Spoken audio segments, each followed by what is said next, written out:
Mieux vaut dire son chapelet avant toute activité. Donc le matin, un bon chrétien, je dis bien bon chrétien, pas les chrétiens qui sont restés chrétiens dans leur tête. Un bon chrétien, pas ceux qui disent je suis chrétien pratiquant. Les gens emploient les mots comme ça. J'ai entendu ça ici sur cette chaîne. Une dame qui nous a appelé m'a dit je suis catholique pratiquant. Et à la fin elle m'a dit je peux pas me confesser chez un prêtre. Et à la fin elle m'a même dit je peux pas vous appeler père parce que vous êtes mon enfant. Mais elle a dit au début chrétien catholique pratiquant. Donc les gens sont chrétiens dans leur esprit.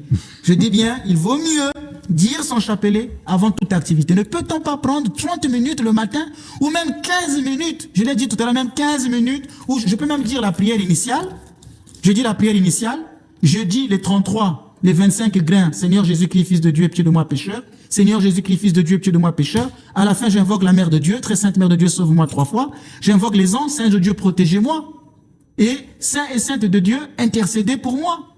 Et après, je refais mon signe de la croix et je commence ma journée. Prière initiale, invocation à Jésus 33 fois, Seigneur Jésus-Christ, Fils de Dieu. Invocation à la Mère de Dieu, aux anges et aux saints. Je refais mon signe de la croix et je commence ma journée. Même 15 minutes, 10 minutes, c'est déjà bien, Monsieur Granet. On n'a pas besoin de faire 1 heure. Faut pas faire comme le Père Ménas qui fait 3 heures de prière le matin, et puis 3 heures l'après-midi, et puis 2 heures dans la nuit. Donc ça ne sert à rien. Ça, moi, c'est mon état.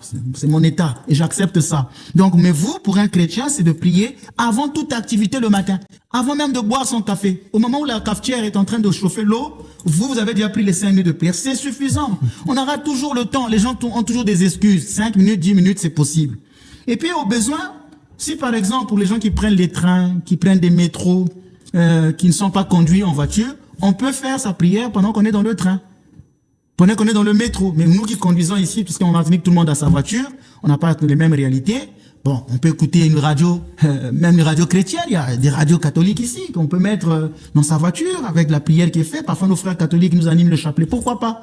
Il n'y a pas de prière, il n'y a que la prière. Moi, je suis pas sectaire. En tout cas, un orthodoxe qui met Radio Saint-Louis, ici en Martinique, je ne dirais pas, non, c'est pas orthodoxe. Non, il faut pas faire ça, c'est sectaire. Si tant que la prière l'élève vers Dieu, la prière, la personne fait sa prière dans sa voiture. Mais celui qui est dans le métro et qui fait sa prière, il peut utiliser ça au vu au sud de tout le monde. On peut être discret. Moi, quand je le fais, par exemple, j'ai souvent ma main dans la poche. D'accord. J'ai souvent ma main dans la poche, mais je suis en train de grainer. Parfois, à Paris, je mettais mon blouson. Je suis en train de faire. On a même des chapelets plus petits. En paroisse, on peut trouver ce chapelet-là, dans notre paroisse. On en a même tout petit. On peut croire que c'est juste un collier, tout ça. Donc, on peut le faire discrètement. Et puis, j'ai parlé du matin. Et le soir, il est difficile de se concentrer, de prier à cause de la fatigue. À cause de la fatigue, on a eu une journée fatigante. Alors les maîtres de la prière, les grands au rang, recommandent les prières du soir dans le temps libre avant le dîner. Ou même plus tôt. Quand on dit soir, on n'est pas obligé d'attendre 22 heures. Quand on est déjà sur son canapé, vautré, en train de regarder une bonne série de novellas, c'est pour une femme, ça va être difficile. Le sommeil le prend même là sur le canapé, se relever, aller prier. Ils ne sont pas des moines. Moi, je peux le faire parce que c'est dans mon état. Moi, je dis bien et je précise, je ne suis pas un prêtre moine. J'ai été formé dans la vie monastique. Voilà, je précise parce que souvent, il y a confusion. Alors, je disais ceci, que il faut le soir, on peut faire sa prière à 16 heures. On peut faire sa prière à 17 heures. Même encore la même chose. Je me mets devant mes icônes, je fais mon signe de la croix, prière initiale, Seigneur Jésus-Christ, Fils de Dieu, aie pitié de moi pécheur, très sainte Mère de Dieu, sauve-moi, saints anges de Dieu, protégez-moi, saint de Dieu, intercédez pour moi. Même 15 minutes, ça suffit. Et vous avez dit, où doit-on prier? Chaque chrétien dans sa maison devrait avoir un coin isolé, là où il prie. Je suis arrivé en Martinique, il y a une chose qui me faisait beaucoup rire, c'est que la plupart des maisons que je visitais, les gens mettaient beaucoup d'images dans leur maison. Ils ont des chapelets là-bas, ils ont des icônes là-bas, à l'entrée, ils ont de gros chapelets, là-bas c'est Saint-Michel, tout ça. Je disais, mais pourquoi tout ça? Ça fait un peu superstitieux. Pourquoi tout ça? Même moi, le prêtre, quand vous arrivez dans ma maison, je n'ai qu'un petit coin où je mis mon icône. Je sais pas, mais dans ma maison, à l'entrée de la porte, il n'y a pas Saint-Michel, là-bas, il n'y a pas Saint-Georges, il n'y a pas Saint-Granier, il n'y a pas Saint-Ménas. Je dis, pourquoi tout ça? Chaque maison d'un chrétien, on devait avoir un petit coin, ça peut être l'angle d'une maison. Juste même 1 mètre carré de la maison qu'on consacre à la prière. Et généralement, les chrétiens orthodoxes savent que leur petit coin de prière est tourné vers l'Orient. Là où se lève le soleil. Donc, là, on a des icônes, on a une lampe à huile qui brûle. Et c'est là qu'on peut venir faire sa prière. Maintenant, un élément important. Est-ce qu'il faut-il prier tous les jours avec sa famille? Cela veut dire, ça dépend du caractère de chacun. Et puis du temps de travail, il y a des gens qui sortent plus tôt, ils laissent leur femme va plus tôt. Très difficile, ils n'ont pas toujours le même programme. Mais au moins, il est recommandé de prier en famille, même une fois à la semaine, ou à des grandes occasions. À l'occasion de célébration de mariage, l'anniversaire d'un enfant, le dimanche quand c'est beaucoup plus souple, avant d'aller à la mer, par exemple, le matin. Ah bien, venez, on va faire une prière de 5 minutes. Prière initiale, 33 prières de Jésus, Très Sainte Mère de Dieu, Saint Ange de Dieu, Saint Inter de Dieu. Et après, on prend sa voiture, on va à la mer. Avoir souvent ce temps de prier en famille, et puis ça réconcilie. C'est le pape Jean-Paul II dans l'Église catholique qui disait qu'une famille qui prie est une famille unie. Mais aujourd'hui, il y a beaucoup de couples qui ne prient plus ensemble. Alors vous voyez après, avec tout ce qui se passe dans les couples, parfois c'est le manque de prière. L'église, la maison est une église domestique. C'est ce que disent les théologiens. Une maison d'un chrétien est une église domestique. Quand j'étais ici en Martinique ici, quand on m'invitait à bénir des maisons, surtout des orthodoxes, les catholiques, je leur disais, allez voir souvent le prêtre. Normalement, je ne bénis pas une maison dont le couple fait lit à part. Ce n'est plus une église domestique. C'est un lieu de division. On ne doit pas bénir une maison dont les couples font lit à part. Ça, vous voyez, donc une maison doit être un lieu, la prière doit être l'église domestique, l'église de la maison. Donc voilà ce qu'il faut faire, ou prier dans un coin de la maison, souvent en famille, quand on a le temps, une fois même par semaine, les dimanches surtout à l'occasion des grandes circonstances, des fêtes, ainsi de suite. Alors, quelle doit être mon attitude avant, pendant et pendant la prière de Jésus?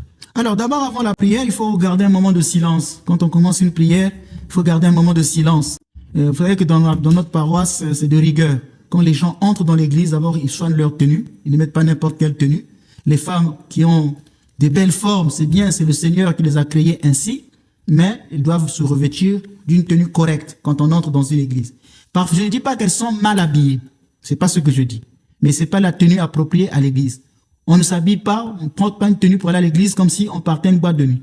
Comme si même en partant son travail, un bon tailleur qui montre toutes les formes, ce n'est pas charitable pour les autres.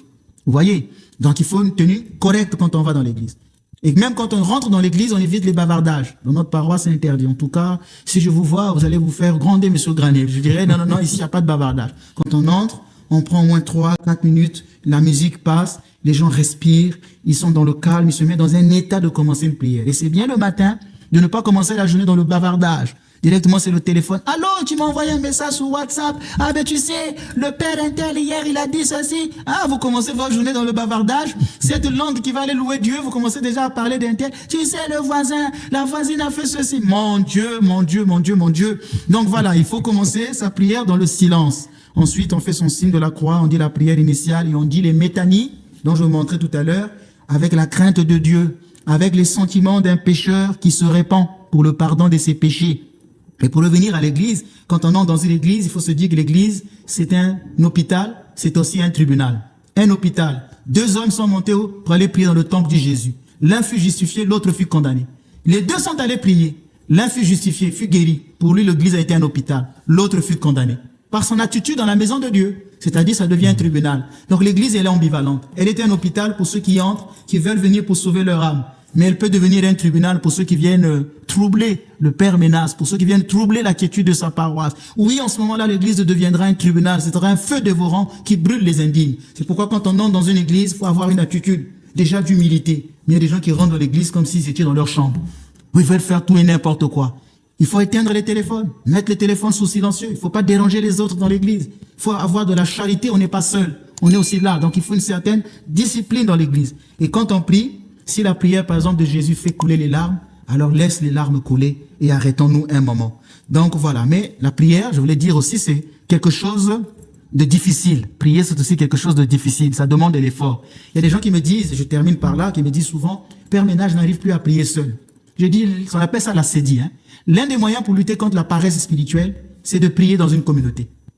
Seul, c'est difficile. Donc, si vous voulez avoir la vie de prière, commencez à vous intégrer dans un groupe de prière.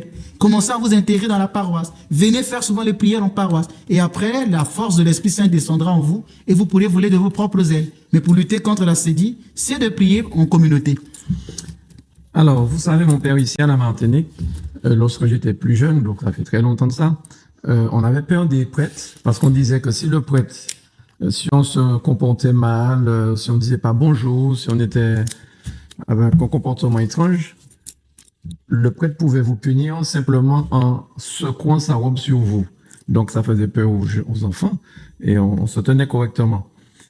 Alors, pourquoi je vous dis ça?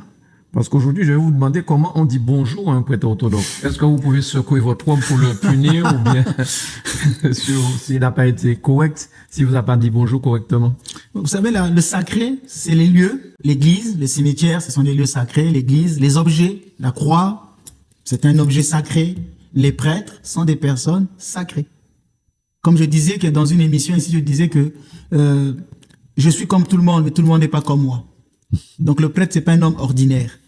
Il est vêtu d'un pouvoir sacré. Et comme disait le Christ, si quelqu'un m'écoute, il vous écoute.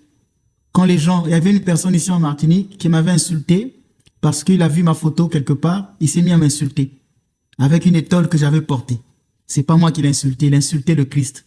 Et je pense qu'aujourd'hui, je vous le dis publiquement, je connaissais cette personne et elle n'est plus elle n'est plus en Martinique. C'est pas que je l'ai maudit, je n'ai pas prononcé de malédiction. J'ai seulement dit, celui qui méprise un prêtre méprise le Christ lui-même. Et c'est pourquoi dans l'église orthodoxe, il y a cette tradition de demander la bénédiction du prêtre. Quand on croise un prêtre dans l'église orthodoxe, on ne dit pas bonjour mon père. Ça ne se dit pas dans l'église orthodoxe. Quand on voit un prêtre, on lui dit père, bénissez. On lui demande la bénédiction.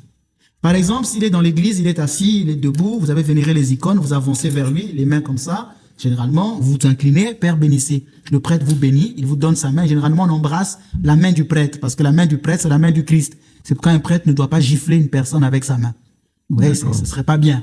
Il doit vraiment se contrôler parce que la main du prêtre, c'est la main du Christ. Le Christ bénit les fidèles par la main du prêtre. Le prêtre, c'est comme disent les théologiens catholiques, c'est Ipse Christus, c'est-à-dire c'est lui-même le Christ. Par le sacerdoce, c'est lui-même. Mais il faut faire la distinction entre les actes privés. Quand je mange, c'est pas le Christ qui mange. C'est moi, Destin, Ménas, il mange. Quand je dors, c'est moi, Ménas, Destin qui dort. Mais ça veut pas dire que le sacerdoce me quitte en ce moment-là. Parce que là aussi, les gens ne savent pas. Le sacerdoce ne quitte jamais un prêtre. Si un prêtre, il est aux toilettes, il est toujours prêtre. S'il mange, il est toujours prêtre. C'est pourquoi, quand je disais la dernière fois, on ne peut pas parler de bénédiction, par exemple, non liturgique, au sens en dehors de la liturgie. Non, mais tout acte que le prêtre pose est un acte sacré. Quand il bénit, c'est toujours au nom du Christ et la bénédiction descend. C'est le Christ lui-même qui donne cette bénédiction.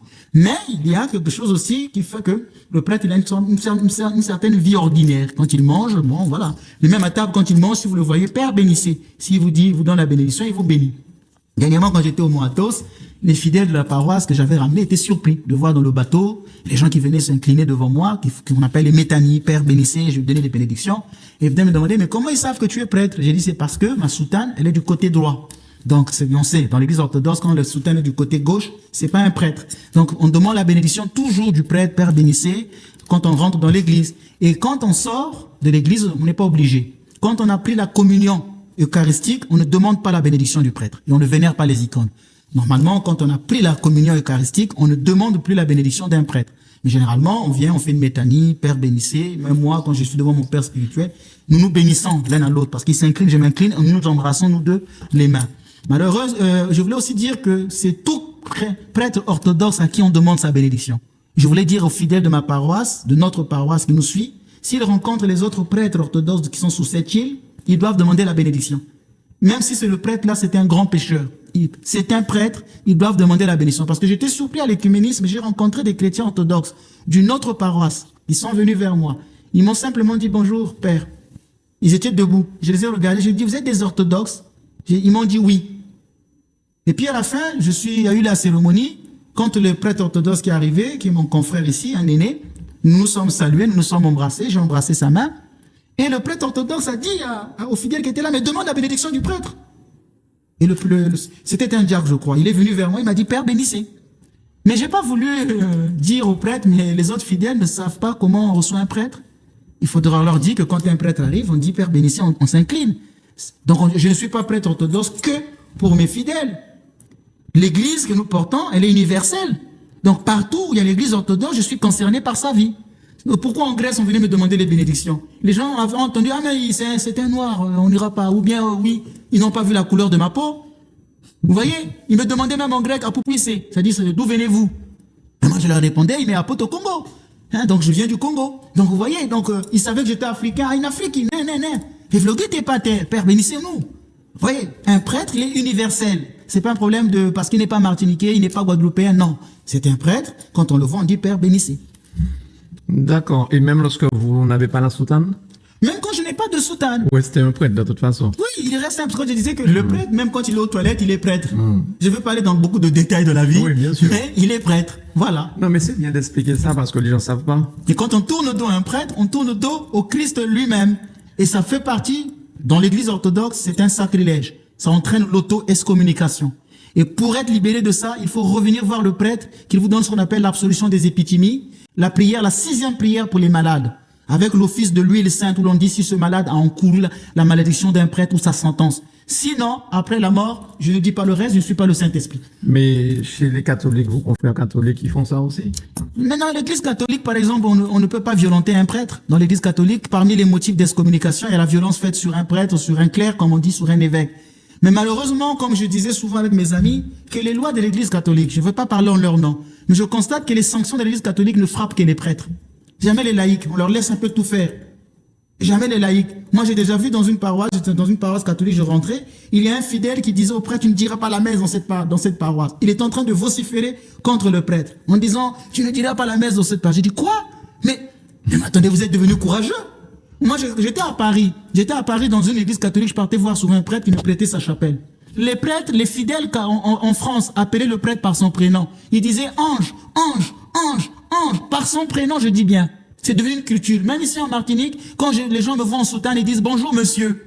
Dans mon pays, on voit un prêtre en soutane, on dit bonjour mon père. Il y a même un qui m'a dit, je peux pas vous appeler père. J'ai dit bien, comme disait un peu le président Sarkozy, je vais être vulgaire, eh bien casse-toi.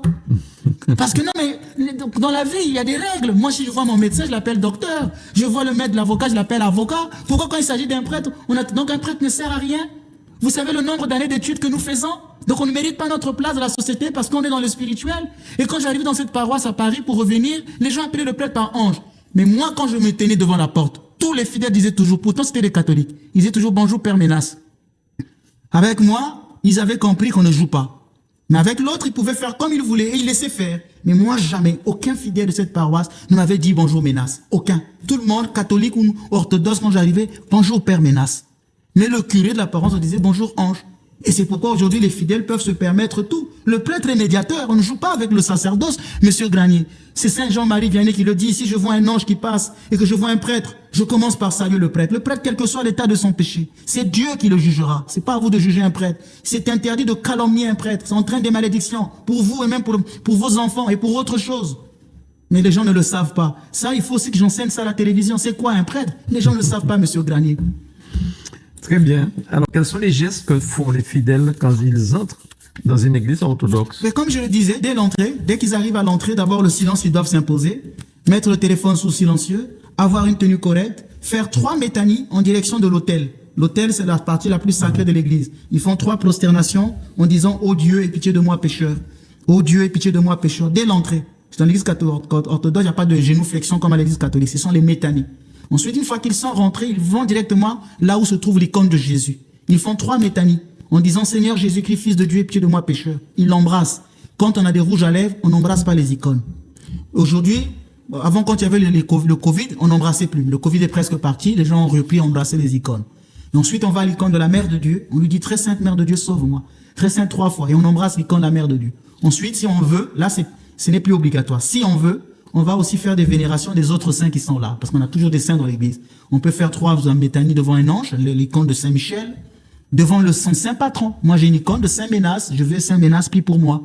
Chaque chrétien orthodoxe a un saint qui veille sur lui et auquel il se confie. Et dans l'église, il y a toujours votre saint qui est là. Vous allez, vous faites une petite prière et puis vous asseyez. Et avant de vous asseoir, si vous voyez que le prêtre est assis sur sa chaise de présidence, on lui demande la bénédiction. Mais je voulais rappeler qu'en présence d'un évêque, quand un évêque est là, le fidèle n'a pas le droit de demander la bénédiction à un prêtre. Il le demande directement à l'évêque. En présence d'un évêque, non. À l'évêque, on demande la bénédiction et non au prêtre. Et quand un évêque est là, on va devant sa chaise, son phronos, son siège, qui représente l'autorité du Christ dans l'église et dans le ciel. On demande la bénédiction de l'évêque. Si l'évêque n'est pas là, que le prêtre est là, on dit « Père, bénissez ». Et le prêtre vous bénit. Et avant d'aller vous asseoir, si vous voyez vos voisins à côté, vous dites « Pardonnez-moi, frère ». Toujours commencer à prier dans l'esprit de pardon. Et si vous avez quelqu'un dans l'église que vous reconnaissez, et avec qui ça ne va pas bien, vous allez vers lui, pardonne-moi mon frère. Et moi, chaque fois, j'organise toujours ce rite de pardon dans l'église, régulièrement. Parce qu'il y a toujours des petits chichis, hein, ça ne manque pas dans les églises. Et je suis toujours régulièrement obligé de leur dire, allez, on va passer au pardon. au rite de pardon, et ainsi de suite. Voilà le comportement qu'on doit avoir dans la maison de Dieu. L'église n'est pas un lieu pour venir faire n'importe quoi. Comme je l'ai dit, attention, c'est un hôpital, c'est aussi un tribunal. Quand vous voyez un homme qui vient souvent dans une église prier, il faut vous en méfier. Parfois, il vient là pour chercher des femmes.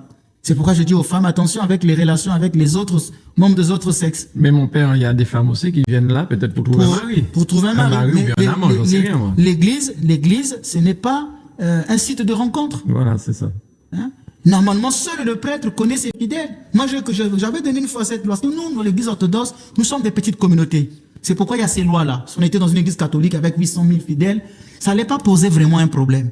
Mais nous sommes souvent des petites communautés. Si les gens commencent à coucher entre eux, vous voyez, monsieur Granier, c'est que ça fait sale. Une église de 1000 personnes, je peux comprendre. Il y a même des gens qui, parfois, après, quittent l'église parce que les autres vont commencer à parler. Vous remarquez que les lois que je donne, c'est lié au contexte. Nous sommes des petites communautés. Et entre nous, on se connaît. Moi, je me rappelle, je finis. J'étais au Congo. Je dis, seul le prêtre connaît les fidèles. J'étais au Congo, je connaissais une fille dans l'assemblée qui avait le VIH, le sida. Je suis tenu au secret. Et j'ai dit aux gens, attention, c'est ce genre de choses de coucher entre vous. Il faut pas faire ça ici. Le lieu est saint. Ah, le prêtre là, il est trop strict. Le prêtre là, il est machiste. Le prêtre là, il est... Je leur dis, mais c'est difficile de prêcher l'évangile. Et chaque fois, j'expliquais ça. Les gens ne m'écoutaient pas. Et puis, un jour, un jeune est sorti avec une fille de la communauté. C'est cette fille qui était atteinte du VIH. Et la fille est venue m'en parler. Et j'ai dit au jeune, tu as pris le préservatif? Tu t'es préservé? Non. Va faire le test. Et quand il a appris qu'il était atteint de VIH, s'il m'avait écouté, le prêtre seul connaît ses fidèles. Je peux avoir parmi les fidèles des pédophiles. Vous allez avoir confiance, vous faire des amis avec ces gens-là. Demain, vous l'emmenez chez vous. Si vous apprenez que voilà ce qui s'est passé avec les enfants, écoutez le prêtre. Faut penser, monsieur Granier, c'est Saint Paul qui dit que personne ne méprise ton jeune âge. C'est Saint Paul qui le dit à Timothée. Vous allez me mépriser parce que je suis menace, jeune prêtre, parce que je suis enfant.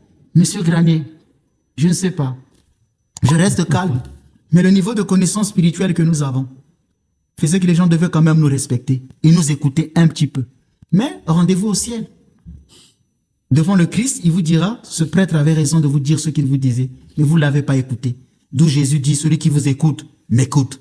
Celui qui ne vous écoute pas, ne m'écoute pas.